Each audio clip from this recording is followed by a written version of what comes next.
Hello friends, in this video we will try to break the myths about waking up in the early morning. You would have seen many people say that if you wake up in the early morning you will be able to succeed in life, or only if you wake up in the early morning you can, the pujas which you are doing or the meditation which you are doing or the pranayam which you are doing are much more effective. The yogic practices are much more effective. But that's not the case, and why there is no need for waking up early is also scientifically explained in this video. So let's go into the video. The first main reason is your biological clock, your circadian rhythm is already set according to the sleep pattern which you are already following. For example, if I am sleeping in a schedule between like from 12 to morning 6 or 7 or whatever it may be, my biological clock is already set. What do I mean by the term biological clock? Biological clock means this physiology, basically this physiology is set accordingly. What is the physiology means? The hormonal release, the alertness level, the physical performance, everything related to the physical body is already set accordingly. So now let's understand the term samskaras. Many people used to say samskaras, deep-rooted patterns. What do they exactly mean? If something is related, if some habit is related to the mind, just by changing the mind, the immediate next second you will be able to change that habit. But most of the patterns beyond the mind, after being practiced for a long time, they would have caused a physiological change, which means they would have essentially produced a change in the body, which becomes difficult to change them in a single moment, as like which happens in the mind. That's why these are called samskaras. To break them, you need to practice the habit for a quite long time. That's why people give you practices for follow for 21 days or follow for 45 days, follow for one mandala.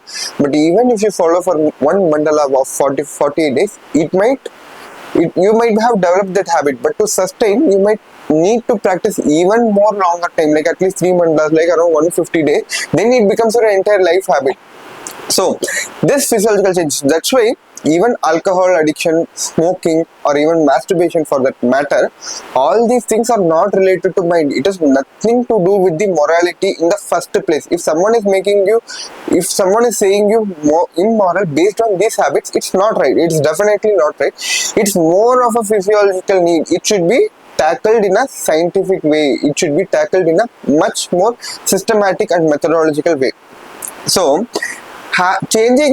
breaking this physiological pattern is quite difficult, and it requires a significant amount of effort from your side. So apart from that, you would have noticed that even if you have slept at 8 o'clock or 9 o'clock and you would have woken up in the morning 4 a.m., even after waking up at that time, even after having slept adequately, you will find yourself being dull. When after 4 o'clock, when it reaches 5 o'clock, you will find yourself sleepy. You will think like, let me go and rest for like 5 minutes, but you would wake up at 4. You will find yourself waking up at 7 a.m. So why does this happen? Because this alertness level has already set according to the biological clock. So initial days it might be difficult. Apart from that, you would have seen, if I am sleeping now and if I am waking up in the morning at 4 a.m., I would have more time, I would have more energy, I would be able to do more efficiently. But most of the times also, you might find yourself that your physical performance is also decreased. You are finding yourself that you are doing things much slower than the way you do. This is also because your physical performance has also set accordingly. Initially, when you are trying, if your sleep is deprived, if your chronic sleep, if your sleep is deprived for a long time, then your creativity might be decreased, your memory might be impaired, and your decision making capabilities might be impaired. So if I already have some schedule, if I already have some work to do from 9 o'clock and 12 o'clock, and if I sacrifice that time for sleep, and if I fail to wake up in the morning at 5 a.m. and if I wake up at 7 a.m., then that much amount of time is lost, then that much amount of work is kept pending, so which makes my life more difficult. So most of the people in the current generation does not have the luxury to change all these patterns, so that's why it's not necessary at all. First thing, for any habit to sustain, it's the comfort which comes first. So now there are so many success stories of people in their life who have woken up late in the morning but still they have succeeded in their life. For example, Mark Zuckerberg, he wakes up in the morning at around 10 a.m. or even in these current days also he is waking up at 8 a.m. and immediately after waking up he checks his Facebook feeds, he checks all these emails, he checks everything related to the electronic devices, which contrary to the belief which creates distraction, but he uses these things only, but still he is successful in life. In a similar way, Winston Churchill, Warren Buffett, and many other successful people are usually waking up late in the morning, but still they are successful in their life. It is mainly because of the purpose which you have in the life which makes you successful or not. The person who is awake till 12 a.m., 1 a.m. or 2 a.m., if he is just wasting his time by scrolling through the social media posts, even if he is waking up at 4 a.m., he is also definitely going to do the same thing, right? Not anything extraordinary really. In a similar way, if there is no purpose, waking up at 4 a.m. or being awake till 12 a.m. or 1 a.m. is going to achieve the same purpose than anything else.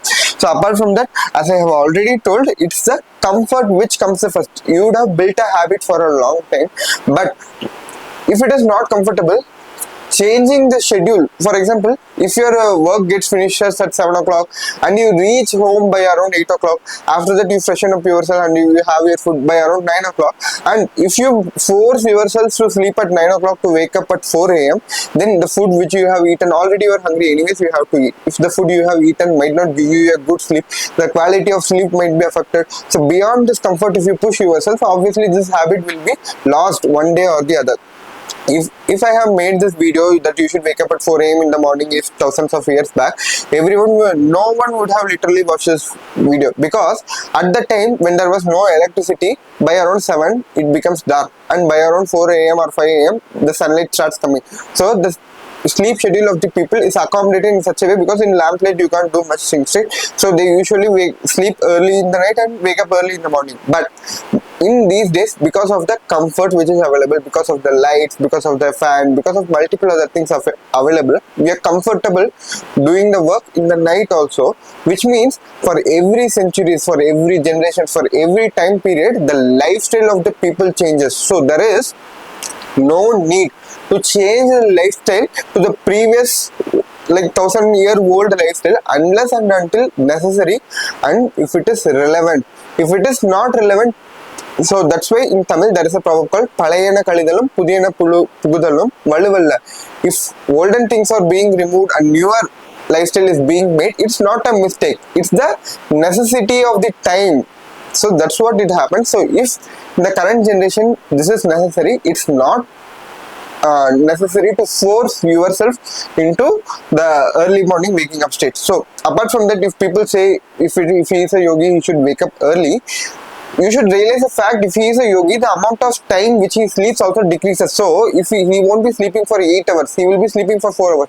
If he is sleeping for 4 hours, he will obviously sleep at night 12 a.m. and he will wake up at 4 a.m. So if you are again sleeping at 8 a.m. in the evening and waking up at 4 a.m. in the morning, it is very well good that you sleep at 12 a.m. in the night and wake up 7 a.m. in the morning, which is very well good. But if your schedule, if your lifestyle allows you to wake up, if it is comfortable for you, you can build that habit. So all these days we have not built that habit because that has not come with the effect of comfort. We don't have that comfort in waking up in the early morning time, because our life schedule from childhood has been adapted to this sleep pattern. So unless and until if it is necessary, don't try to change the pattern. That's what I am trying to say. One size doesn't fit for all. Not only I can say like those people who are waking up in the early morning can succeed and the rest of the people cannot succeed. One size never fits all. The final points which I would like to say is like, listen to your body, find your own rhythm, and you can succeed in your life. This is a simple thing. You can leave your comments, your thoughts in the comments about the sleep schedule and the success and whatever the thing it is. So if you find this video useful, please make sure that you like this video and also subscribe this channel for more content. So I will see you in one another video like this. In the next video, as I have already told, I will explain you the Sampraknyata Samadhi explained by Patanjali Maharishi in his Yoga Sutras and the creative visualization technique. Until then, it's Aravind signing off. Thank you. Prosper in the internal truth.